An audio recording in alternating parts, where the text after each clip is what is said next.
Gracias por seguir con nosotros. Aquí en esta pantalla y en esta sala virtual se encuentra Asier Vera, periodista radicado en Guatemala, además colaborador para El Mundo y El País, y siempre pues colaborando con nosotros también para ponernos al corriente dentro de la experiencia que tiene vasta y extensa de temas internacionales. Asier, qué gusto tenerte aquí. Bienvenido una vez más a Es Cuestión de Ley.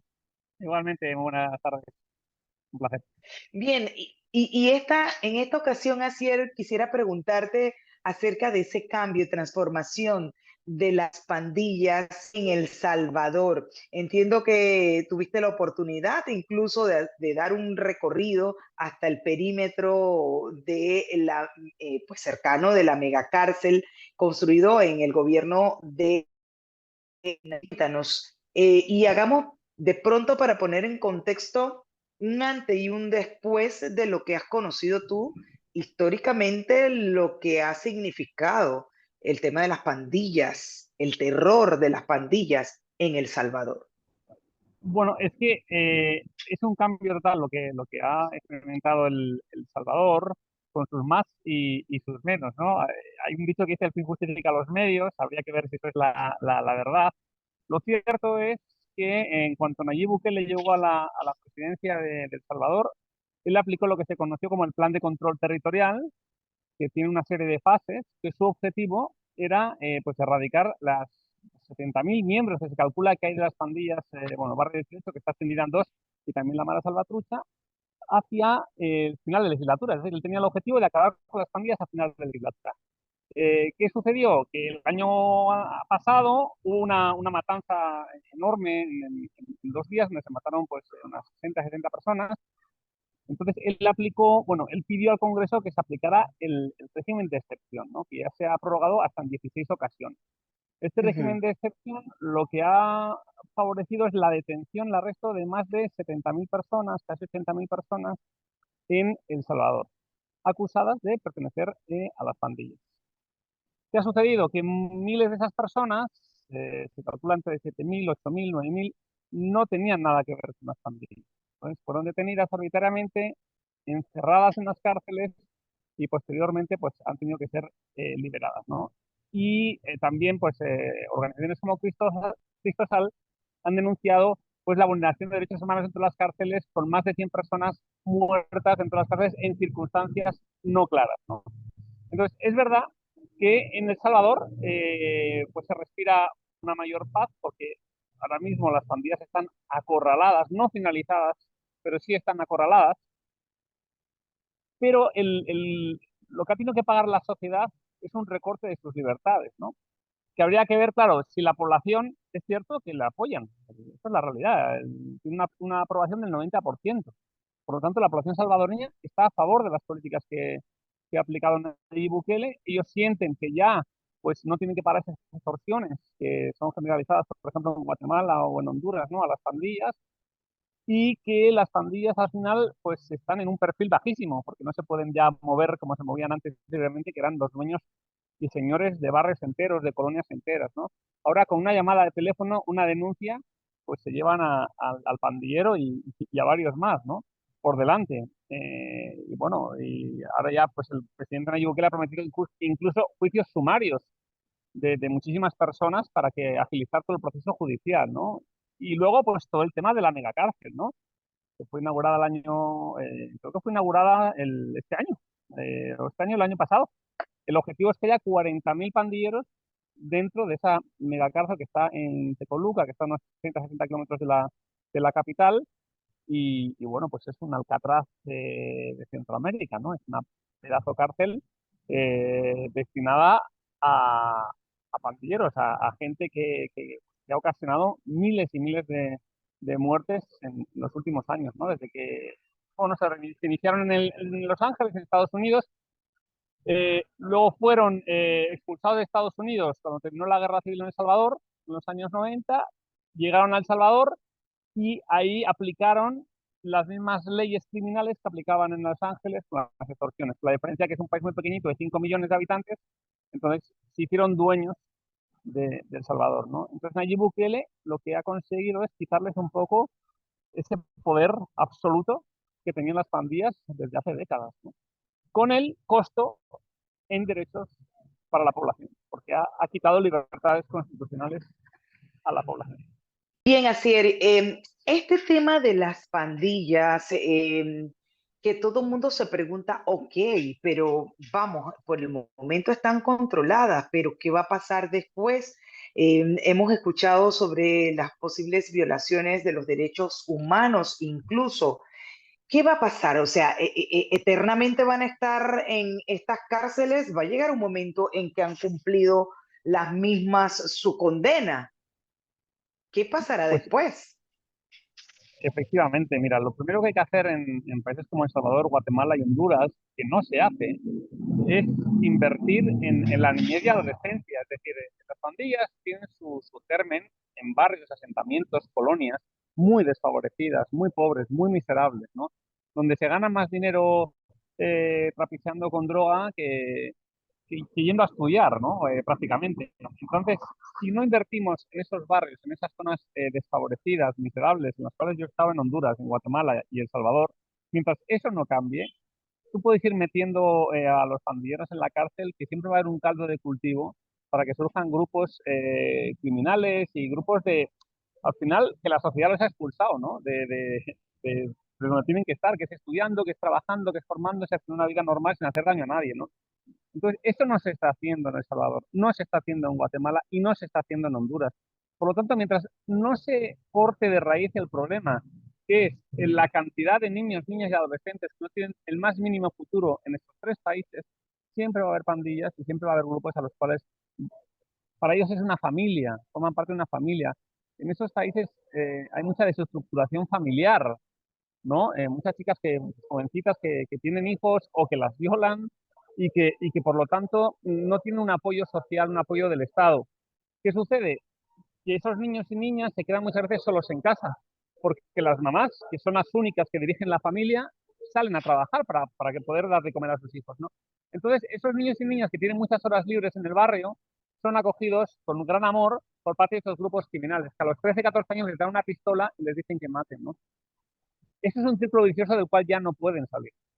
Salen muertos o salen en la cárcel. Entonces, mientras eso no varíe, y nadie está haciendo nada por variar eso, no van a desaparecer las pandillas. Es imposible. Ni en Guatemala, ni en Honduras, ni en El Salvador. Bukele quiere prorrogar su mandato a partir de las elecciones de febrero del 2024, yendo en contra de 7 artículos de la Constitución del país que prohíbe la reelección presidencial. Pero como él tiene tanto apoyo ciudadano y él dice que necesita más tiempo para acabar con el cáncer de las pandillas, necesita pues, otros 5 años para acabar con el cáncer de las pandillas, va a ser reelegido probablemente, ¿no? Con un partido nuevo, que es Nuevas Ideas, porque él se presentó con otro partido. Y, sin embargo, pues ha cambiado de partido, que es el que conformó, el que tiene mayoría en el Congreso, y con ese partido, pues piensa él ganar las elecciones en febrero del 2024, que por cierto, ahí estaremos cubriéndolas, Sí. y bueno, pues él es una política represiva absolutamente. Y yo creo que las políticas represivas no terminan de funcionar nunca, ¿no? Tienes que hacer una inversión mucho más, vete a los barrios, invierte en educación, en deporte, desarma a la población, porque esos países tienen un problema de armas. El Salvador, Guatemala, Honduras está muy armado, porque muchas de las armas de la guerra, en el caso de Guatemala y El Salvador, nunca fueron devueltas al Estado. Entonces esas armas se quedaron en barrios, en zonas, y están en manos de grupos criminales. Entonces, mientras siga habiendo tanta cantidad de armas, es imposible que haya una paz duradera en El Salvador. Así que se decía que los cabecillas, por ejemplo, de los maras salvatrullas estaban siendo reclamados por los Estados Unidos. ¿Esto en qué ha quedado? No los extradita El Salvador. Tiene un acuerdo, yo creo, con las pandillas que impide esa extradición a los Estados Unidos. Uno de los grandes cabecillas lo dejaron, cuando estaba cumpliendo condena, lo dejaron escapar a Guatemala. Y de Guatemala se fue a México. Y en México ese señor está, pues a saber dónde está. Entonces es algo ¿Cómo va a muy, ser? muy fuerte. Claro, claro. ¿Dónde están los cabecillas?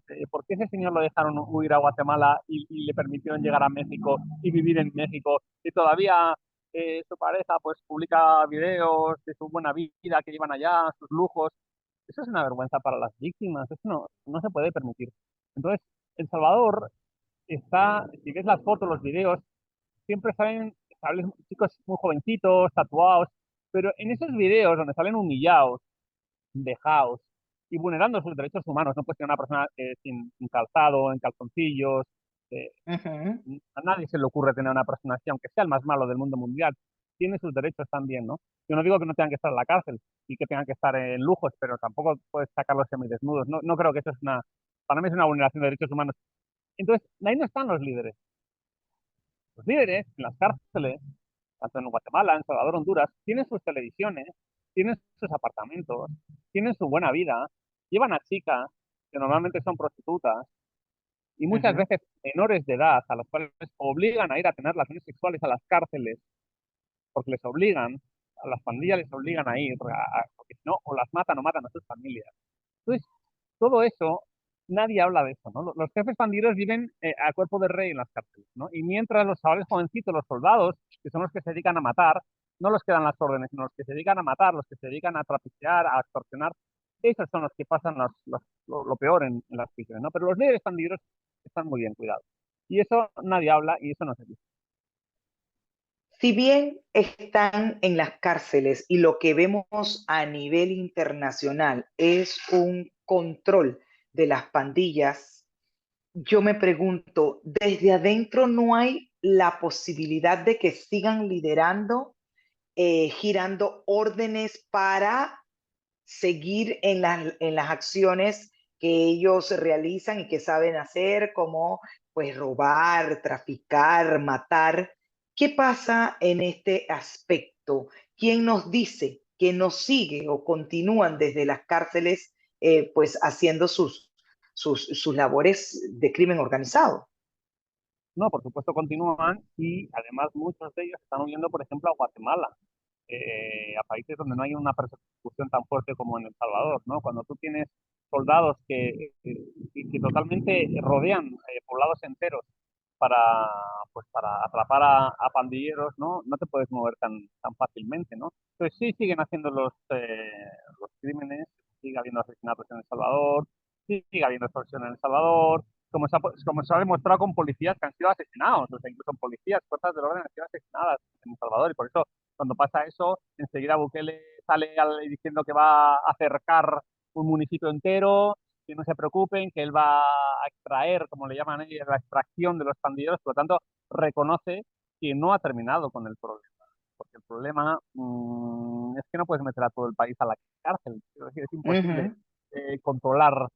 Ha metido a 70.000, ya, pero es que son muchos más en El Salvador que se dedican a todo esto, ¿no? O sea, ahora no es que El Salvador se ha convertido en un paraíso donde no pasa absolutamente nada, donde no hay crímenes, donde todo el mundo canta y baila en las calles. Eso no es así. Eso es lo que él quiere vender a nivel internacional, Claro. ¿no? Y creo que las pandillas están dando un tiempo de decir, bueno, no vamos a hacer como antes, porque evidentemente tenemos a las fuerzas del orden muy encima nuestro. O sea, más perfil bajo y esperarán a que termine el régimen de Bukele, si es que se prorroga 4 años más o 5 años más, y luego volverán a las andadas, imagino. Y como bien has dicho, muchos, pues tarde o temprano saltan de las cárceles, claro, porque ¿Cuál es el cumplirán condena. ambiente claro, cuál es el ambiente así el que se vive en El Salvador? Sobre todo, ¿cuál es la postura de la oposición ante estas acciones del presidente Bukele? Sobre todo, ¿hasta dónde consideras tú que estas acciones y control de las pandillas ha podido impactar de manera positiva en reducir los homicidios, la criminalidad? No, que está reducido, eso es una evidencia. Hay menos muertos en las calles de Salvador. Esto está clarísimo y eso no lo puede negar absolutamente nadie. Hay menos violencia, hay menos extorsión y evidentemente la población vive más tranquila. Negar la evidencia sería absurdo, ¿no? Aunque no nos guste la metodología que está usando Nayib Bukele, ¿no? La oposición está tan debilitada y saben que es imposible luchar contra la política de comunicación que tiene Nayib Bukele y el convencimiento que tiene entre la población, que van a intentar a ver cómo sobreviven las próximas elecciones, que se hablaba de crear un bloque de oposición para tener un candidato alternativo, pero yo creo que eso no va a suceder entre el FMLN, Arena, no va a suceder. Van a perder las elecciones, claramente, y en el legislativo es que tienen tal mayoría nuevas ideas. Mira, ahora lo que ha pasado, muy curioso, es que está habiendo excisiones dentro de nuevas ideas, ¿no? Detuvieron hace poquito al asesor de seguridad del gobierno de Nayib Bukele, también han detenido a un diputado, a dos diputados de nuevas ideas, ¿no? Entonces está viendo, bueno, que se está empezando a romper un poco esa unión dentro del partido de nuevas ideas. Está empezando a tener problemas el Bukele, pero bueno, es una persona muy inteligente, yo creo que va a aplacar todo esto muy rápido y su objetivo primordial es gobernar una legislatura más y salvo que suceda algo, yo creo que lo va a hacer, a pesar de que, insisto, hay 7 artículos de la Constitución que lo impiden. Pero bueno, hubo la Corte Suprema de Justicia, bueno, hizo una resolución que abrió la puerta, abrió la posibilidad a que se pueda presentar y evidentemente la va a aprovechar y va a ganar. Vamos, mucho me tengo que equivocar, pero yo creo que va a ganar y vamos a tener a Nayib Bukele una legislatura más. Para concluir, me encantaría escucharte y que nos cuentes tu experiencia de ese recorrido que hiciste por la megacárcel que fue construida precisamente en el gobierno de Bukele y sobre todo hablarnos cuál fue tu percepción, porque, a ver, siempre decimos que en las cárceles es posible que hayan quienes se presten para actos de corrupción y siempre me he generado yo la pregunta, ¿cómo se ha logrado precisamente que ante el terror que sembraron los pandilleros fuera, extramuro, intramuro, no se hayan atrevido a negociar con los cuidadores para precisamente lograr ciertos controles allí dentro? ¿Cómo es ese ambiente? Es que eso opaco total porque no pueden entrar ni la prensa ni nadie. A mí no me cabe ninguna duda de que siguen teniendo sus beneficios. Estoy completamente seguro porque estos países funcionan así. Los presos controlan las cárceles y no el Estado controla las cárceles. Lo estamos viendo en Ecuador, por desgracia, todo lo que ha pasado esta semana. Lo hemos visto en todos estos países que todos funcionan prácticamente igual, ¿no? Se ha dejado en manos de los criminales las cárceles. El Salvador no, es igual, o sea, es exactamente igual. Lo que pasa que en esa mega cárcel, pues el acceso es cero para medios de comunicación. Así nosotros podemos llegar hasta el perímetro y ya cuando vas a entrar con una carretera, hay una carretera principal que va de San Ujú. Salvador a Tecoluca y luego hay como un caminito que ahí ya hay un control militar. Entonces, a partir de ahí ya no puedes pasar. Y luego hay otros controles policiales y militares más adelante. Y lo que podemos atisbar fueron las torres de control que son impresionantes en la cárcel. Y hablamos con la población de Tecoluca, que evidentemente pues no les hace ninguna gracia que estuviese ahí la megacárcel, porque tienen miedo de que en cualquier momento pues vaya a haber un motín o lo que fuere. Y Claro, está muy cerca el pueblo de ese lugar. Y además, con personas con las que yo hablé, fue muy curioso porque normalmente no, ya la gente tiene miedo a hablar. Entonces, una persona me dijo que ya no hablaba a nadie, que ya nadie hablaba de política, que ya nadie podía criticar al régimen por miedo a ser arrestado, ¿no? Entonces, ella se me sinceró y estuve un rato hablando con esta mujer que era vecina de ese pueblo. Y claro, ella me dijo que estaban muy mal, o sea, que no puede ser que ya no se pueda hablar, que no se pueda comentar ciertas cosas por miedo a que cualquiera pues, hable con los policías. Hay un montón de patrullas policiales, militares rodeando el pueblo en vehículos militares. También en San Salvador está lleno de militares.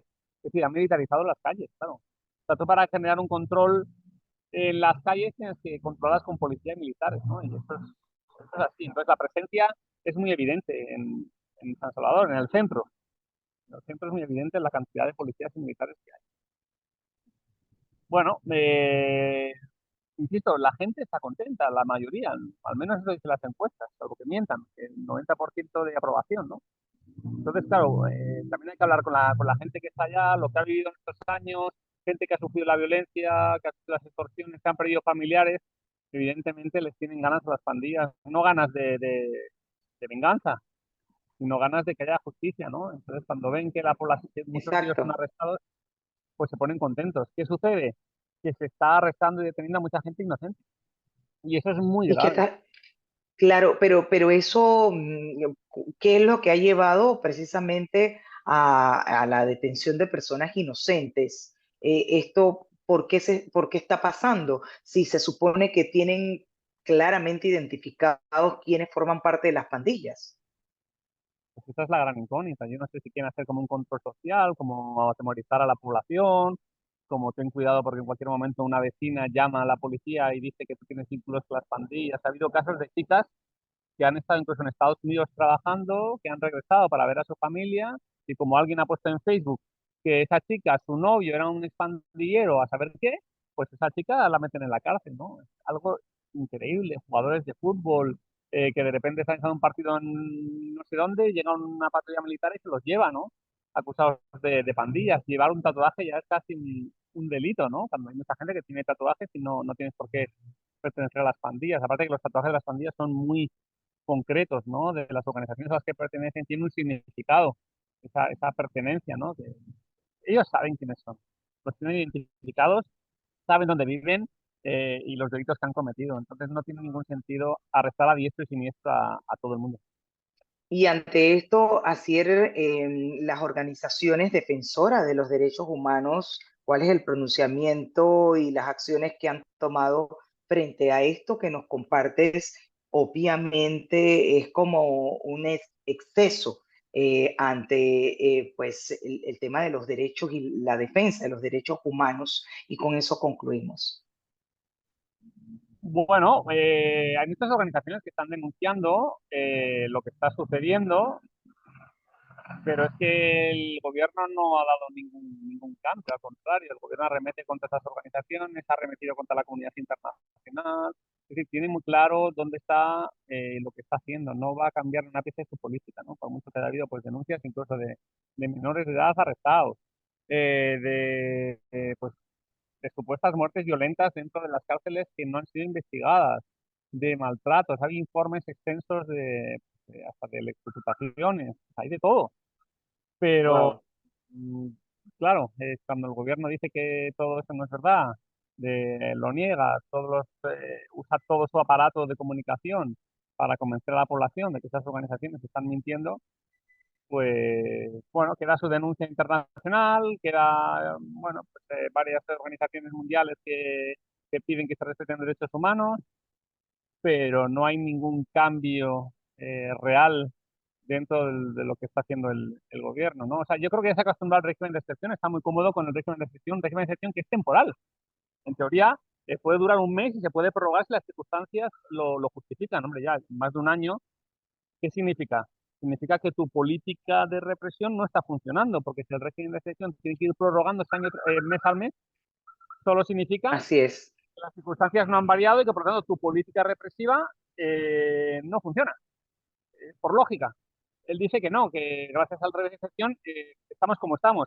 Está muy bien, pero entonces no tiene ningún sentido seguir prorrogándolo si ya está todo funcionando con normalidad y se ha llegado a controlar las calles, ¿no? Que es lo que su plan es control territorial. Supuestamente ya estarían controlados los territorios, pero como la Asamblea Legislativa lo prorroga mes a mes, solo significa que es mentira, que no está controlada las calles, porque necesitas tener un régimen de excepción para seguir controlando las calles.